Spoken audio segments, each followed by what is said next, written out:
I'm very excited to announce that we are starting a series on the 10 most significant African empires of all times. Today, we're going to discuss the mighty empire of Mali. Mali existed from 1230 AD to 1670 AD. Now, I know that there's a country in West Africa that is currently named Mali, but we're not talking about the same thing. The empire of Mali actually at its apex encompassed modern day Mali, but also Senegal and Gambia and Guinea and Niger and Nigeria, Chad, Mauritania, and Burkina Faso. So it was much more expansive than the current country of Mali, but it was an empire. This empire found its origins in the fact that it was strategically located on the Niger River, a point at which travelers who were traders met to cool off, and also it was a crossroad for different trading routes. So again, historically, when we look at what are some of the mightiest empires we've talked about, for example, Kemet, and we talked about Kush. What's strategic is location near a river, because a river can provide many things, right? Drinking water, water to grow crops, transportation. And so Niger is that river in Northwest Africa. And this particular mighty empire was founded around that great river. Mali was known for three products that it traded with other nations for their goods and services: elephant tusk, gold. In fact, Mali had a lot of gold. We'll talk about in just a moment one particular king or one particular emperor who had so much gold, he didn't know what to do with it. But the third product that Mali was known for was salt. You see, in hot, arid environments where people sweat a lot, salt is critical to assist the body in preserving its water content. Do you know that at some point Mali traded in salt, and the value of salt, pound for pound, was equal to the value of gold? And sometimes it was even more valuable. The different rulers of Mali were referred to as Mansas. That was the title. Mansa was like saying king or emperor. The most widely known Mansa was an emperor by the name of Mansa Musa. Now, he's known by the Europeans. He's known by the Arab world. Mansa Musa started his life as a son of a king. And at his birth, he was not a practicing Muslim, but at some point he converted to Islam. And in keeping with the tradition of all good Muslims, he made a Hajj, or a journey to Mecca. Now, he was so rich. You may say, how rich was he? Well, he was so rich that his entourage included 60,000 people, over 1,000 camels, and they were all loaded with gold. He had so much gold, he didn't know what to do with it. He handed it out in every town he went to.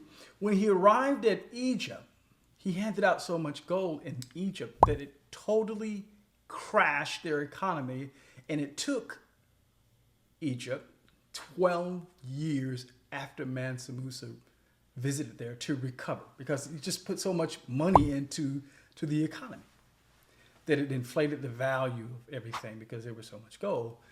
You got a piece of bread, 12,000 pounds of gold. You got some chicken, 10,000 pounds of gold. I mean, I'm just exaggerating, but there was so much gold there. As I said, salt was more valuable at times than gold. But he was a generous man. He expanded, and I say he, meaning Mansa Musa, the most celebrated emperor or king of the empire of Mali. doubled the size of the Mali Empire during the time that he reigned. Now, Mali is known for a few other things. It's known for two famous cities. Gao was the administrative center of Mali. It was the place where all of the government was set up, and the different divisions of the empire were coordinated through the city of Gao. Gao is spelled Gao.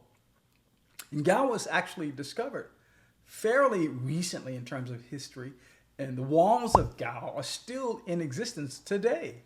And they weren't wooden walls, they were actually mud brick walls. It was a well laid out, planned city. If you have the time and the money, you might want to take that trip. It would be quite the trip, but Gao still exists. The other center, or the other city that was significant in the Mali Empire was Timbuktu.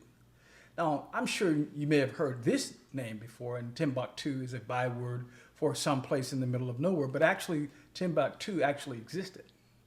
Whereas Gao was the administrative center for the Empire of Mali, Timbuktu was the religious and the intellectual center for the Empire of Mali.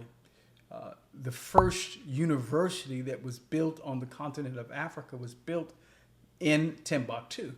The library in Timbuktu was reported to have between 250,000 and 800,000 books. And that's important because when we think about Africa, again, the images that we've received throughout time regarding how Africans have been portrayed by Europeans as backward, unlearned, savages. But no, actually, they had a university in the middle of the desert. We're talking about between 1230 AD and 1460 or 1470 AD. They had a library with 800,000 books, if not the largest mosque at the time that were built in Africa, were built in Timbuktu.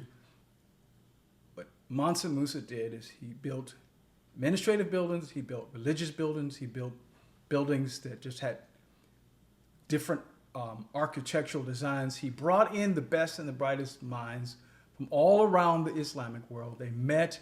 It was a place of learning. It was a cultural hub. And I'm sure if you've heard about it, you thought it was some distant, remote place. Most people think that it was some made-up place, but it actually existed. And it existed because of the dreams and the vision that Mansa Musa had. Now, of course, he wasn't the only Mansa, but he is the most celebrated Mansa. In fact, there was a map that was done by the Europeans, particularly, I think it was a Spanish map drawer, and it actually shows Mansa Musa sitting in some place holding a nugget of gold, and that was symbolic of how wealthy he was and how wealthy his empire was. Now, some people say that Mansa Musa's wealth, if we measured it in today's dollars and cents, would be roughly, his net worth would be roughly $400 billion. Can you imagine that? The wealthiest man on planet Earth during that time was not someone in Asia, not someone in Europe, and they had a lot of wealth that they stole from Africa and Asia and other places in Europe. But the wealthiest man on planet Earth was right there in Mali, and he was worth $400 billion. That is significant. The empire was divided into provinces, and each province had a governor. So it wasn't just a bunch of people roaming in the streets and building huts and things. Again, these images that have been used to portray people who live in inner Africa. By the way, we don't use the term sub-Saharan African. You probably heard that term. But let me tell you why we don't use that term. Because it's a term that was created by Europeans to suggest that there was an impervious wall between the northern people who lived in Africa, such as the Libyans, the Moroccans, and the Egyptians, and the people who lived on the other side of the Sahara Desert, who were savages, who were unrefined. But the reality is, and we'll get into this more as we study the different kingdoms of Africa, that the people who lived in Egypt were connected and related to the people who lived in Nigeria, and the people who lived in Nigeria are related to the people who lived in Sudan, because the story of humanity is one of continuous migration. Anthropologists talk about it and they refer to it in terms of push and pull factors. When the environment became inhospitable for whatever reason, because of war, because of famine, because of drought, people moved. Where did they move? To where the water was, so that they could have water for their cattle, so that they could grow crops. But they brought their languages, they brought their traditions with them wherever they went. So this thought that the people in quote unquote sub-Saharan Africa have no connection, no relations to the people who live in North Africa is a European fabrication. The reality is that all human beings started in the southeast part of Africa in what is called the Great Rift Valley, which, by the way, I had a wonderful opportunity to visit most recently. I recommend that for everyone. But now let's finish this conversation about Mali. Mali is one great African empire, and it lasted for 440 years. Now, what's significant about that number is this, that if you look at all of the empires, whether it be Asian empires, European empires, empires that exist in North America, what you see is the average life of an empire is between 300 and 350 years. So it's quite remarkable then that this mighty African empire lasted for roughly 440 years. And we've talked about empires in the past in ancient Africa, in antiquity, such as Kemet, which lasted for 3,000 years, and Kush, which lasted for 2,700 years. What the Africans did, they did it right. They put in the infrastructure, and it lasted a very long time. So we celebrate Mali. But why did Mali come to an end? Well, Mali came to an end for the same reason that every other empire came to an end. Infighting among siblings. After one king dies who has 5 or 6 or 7 or 8 sons, who's going to be the king?